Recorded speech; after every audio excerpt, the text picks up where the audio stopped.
নোৱাৰে তদন্ত কৰিব। ছিংগাপুৰত CID আমাৰ তদন্ত কৰিব পাৰিব নেকি? CBI তদন্ত কৰিব লাগিব। CBI ভাৰতৰ আটাইতকৈ ডাঙৰ এজেঞ্চিটোৱে, আৰু তাকো CBI অকলে নোৱাৰে, ইণ্টাৰনেশ্যনেল এজেঞ্চিবিলাকৰ সহযোগিতা ল'ব লাগিব।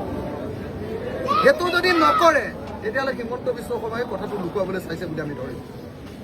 গতিকে আমাক CBI তদন্ত লাগে। লাগেনে নাই আপোনালোকে নিজে? লাগেনে নাই? CBI তদন্ত লাগিব।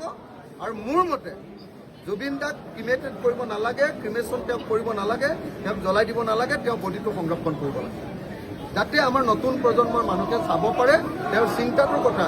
এদিন হৈ যোৱাৰ লগে লগে মানুহজনৰ চিন্তাটোৰ কথা মনত পৰি যাব, তেওঁৰ গীতবিলাকৰ কথা মনত পৰি যাব।